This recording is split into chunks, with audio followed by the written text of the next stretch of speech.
Deputy Commissioner ka East Khasihu village Baranwa Loong bagi Pulit ke perenkam uai stun grenade bat kitir kas na mata ban penpra ya ki khot ke KSU ki ba hia thama ki polis da ko ba Kawang do Petrol bom hakapor bagi lej ban kem ya ki katoga ningot ki khot na Ophis ka KSU haje yaw nen gamen UDC Loong ba ki Pulit kim simale pathar du kata-kata hai kabut bagi ale de bertengkan Henry hadin bagia Shah Kawang Petrol bom nakadaw ki banse berpenkam duway stun grenade bat kitir kas khnang berpenpra ya ki dikhot jeng KSU ki ba tho ban het mai ki la ban kadaw ba mening kemit ka jayaw ka long kemudian thama ha ba ki pulit dagi phau kali ki he ban khanai ka office jeng KSU ban kem ki katungut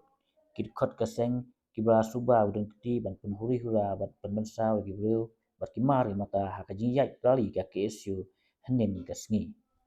After the arrest of the three leaders, police wanted to arrest those who were directly also involved, who could be verified to be involved in the assault as well. So they had gone to the office of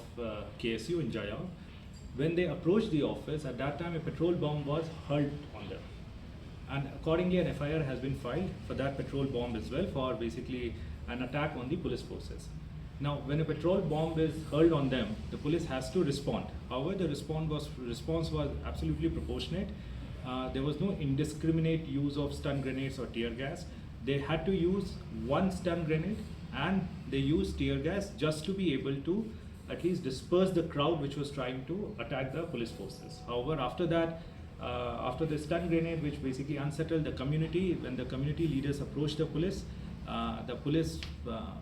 quickly kind of withdrew from there to not cause further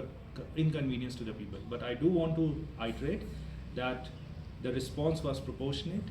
There was no intention from police side to cause any disturbance to anyone who was not part of this protest, and simultaneously the aggression was from their end, wherein a petrol bomb was hurled onto the police forces and police had to respond.